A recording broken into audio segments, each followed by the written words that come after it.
Jeps, velkommen til. Vi skal prøve at kigge her på en video, og jeg skal lige se, om jeg kommer lige frem her. Det gør jeg der. Vi skal prøve at kigge på en video, hvor vi prøver at kigge lidt på, regneregler for integration.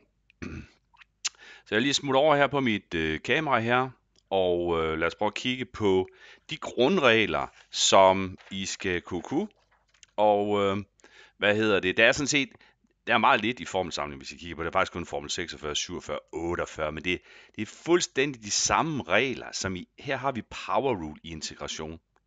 Og her har vi konstantreglen for integration, og her, hvor vi har summen, og hvor vi altså subtraherer, og plus og minus her, reglen for integration. Så det, hvis I lige prøver at tænke tilbage på, ikke også, ikke, jeres ganske almindelige differentialregning, jamen så har I jo gjort det mange gange, de her ting her til hudløshed.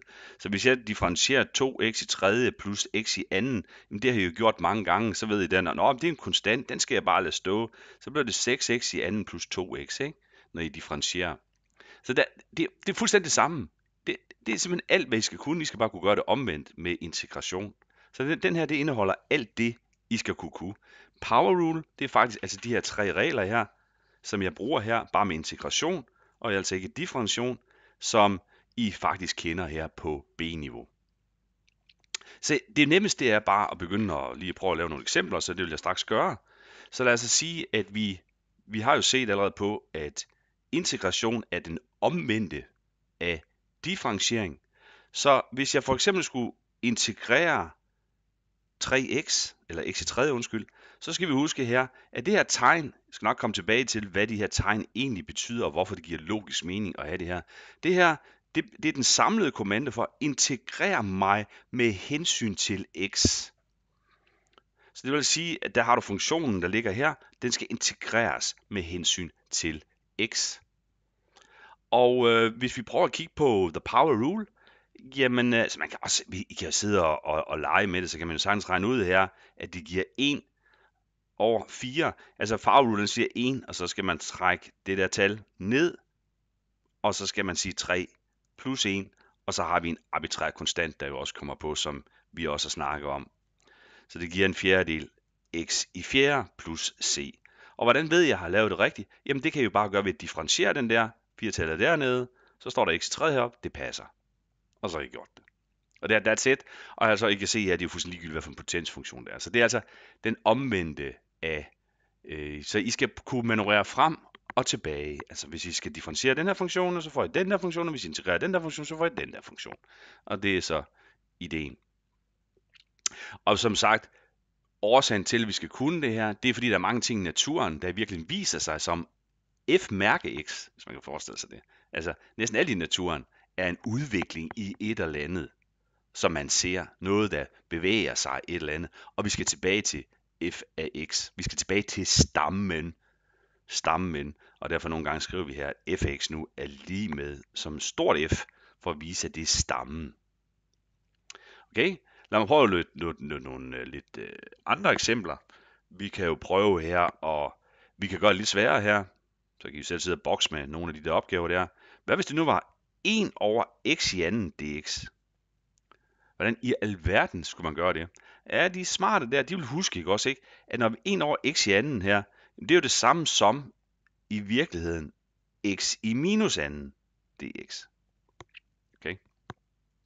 Og så kan vi se, ikke også, ikke? Så bliver det pludselig meget nemmere at have med at gøre, for nu kan vi gøre det på fuldstændig samme vis. Jeg bruger bare en ren potensomskrivning her.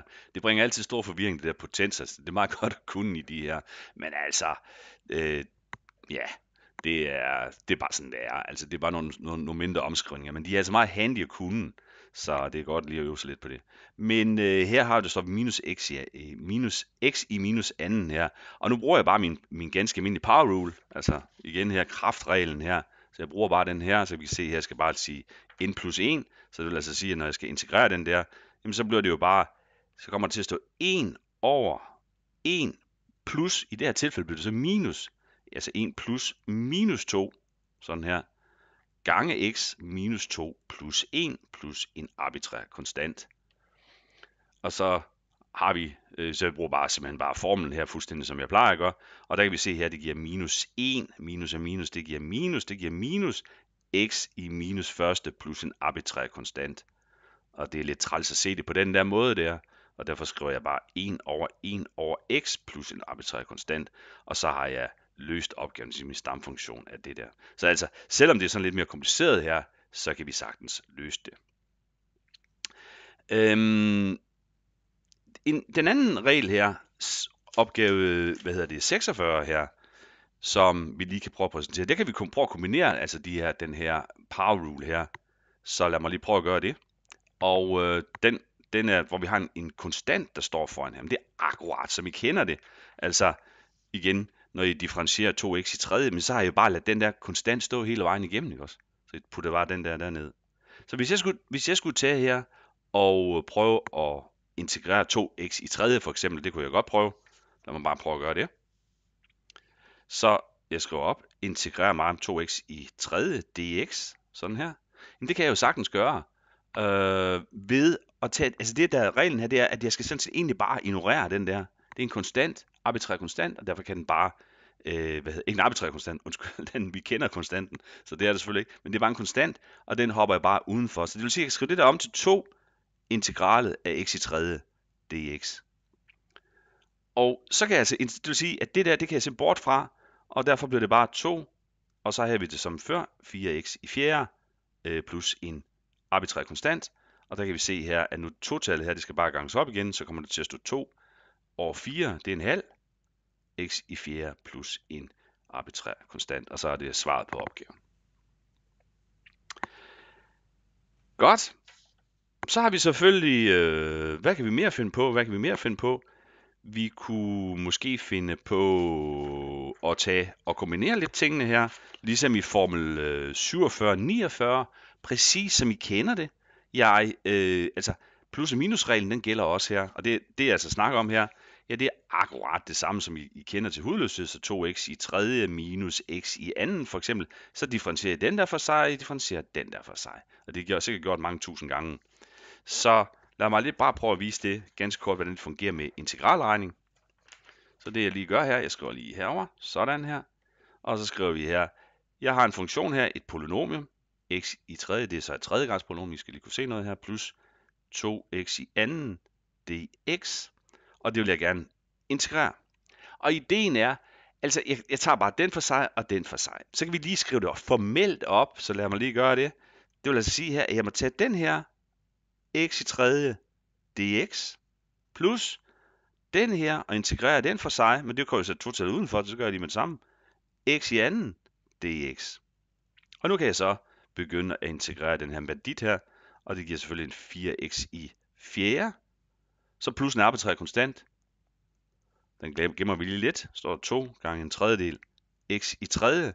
Og så lægger de der arbitrære konstanter til sidst sammen, for noget jeg ikke ved hvad er, der kommer herover, plus noget andet, noget jeg ikke ved hvad er, det er bare noget nyt jeg ikke ved hvad er, så der er ingen grund til at have alt for mange seere og alt for muligt inde i alt det her. Så det giver bare en ny arbitrær konstant her, og vi kan trække lidt smule sammen på det, det giver 4x i fjerde plus 2 tredjedel x i tredje plus en arbitrær konstant, og det er svaret på opgaven. Og så kan I blive ved, og I kan blive ved, og I kan blive ved, og der er ikke nogen mere skal vi ikke kunne her på A-niveau. Det er bare et spørgsmål om at øve sig. Det er så svært er det sgu heller ikke, så det kan I sagtens. Og så altså det kan selvfølgelig godt blive en lille smule mere kompliceret, især når det er sådan nogle biser med de der potenser eller sådan noget. Men primært er det bare egentlig at lave en hel masse opgaver i det der. For eksempel kan det selvfølgelig godt se lidt mystisk ud.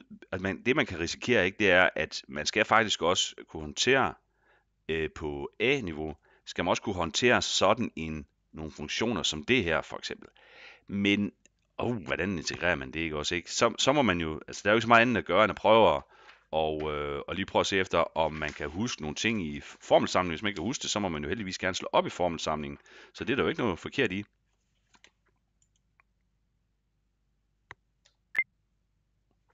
Det er der ikke noget forkert i, så vi skal lige have den sat til her.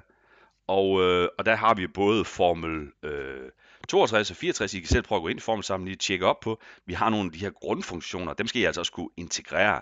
E i x til ln til x, 1 over x osv. I skal kunne integrere de her funktioner. Øhm, så jeg prøver bare, altså jeg har slået de der op, LN6 EX, det ikke også, ikke? Hvis der er et eller andet her, ikke også, ikke? Så kan man lige prøve at gå ind i de her.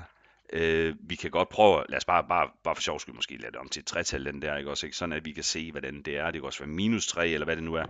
Det er lige meget. Hvis ideen er igen her, at jeg kan integrere det hver for sig. Integral af e 3x dx. Og så er altså, hvor man simpelthen bare bonger den over, så det er ikke det hele på en gang, men man må tage hver for sig. Og ln til x, så slår vi bare op i formelsamlingen der, så ser vi, at det er formel 62, x gange ln til x minus x, plus en arbitrær konstant. Så har vi integreret den der. Og den her biser herover, den giver noget med 3, det kan jeg se i formel 64. Den har vi her, formel 64, i formelsamlingen her. Når vi har en konstant foran her, husk, det kan også godt være lidt snyd. Altså EX, det giver jo altid bare integralet. Hvis vi tager den der, så er den er nem, for den giver bare altid EX plus en arbitrær konstant. Men hvis der står E i minus x, det for eksempel dx, så skal man huske, at det egentlig så er formel 64, man skal bruge. Det vil sige, at der står minus 1 foran jo. Og så giver det altså faktisk minus e i minus x plus en arbitrær konstant. Man skal lige passe lidt på med den der. Det kan vi se op i formel 64, det er rigtigt. Så check out. Her bliver det altså 3e i 3x. Og så har vi en arbitrær konstant til sidst, og det her det er facit på opgaven. Ja, så det var lige nogle hurtige eksempler på, hvordan I kan bruge de der regneregler der. Så som jeg siger igen, det er mere et spørgsmål om at øve sig. Det ser måske lidt ud, når jeg gør det, men det er virkelig mere at bare få det trænet, så kan man sagtens få det der lært. Yes, tak for det.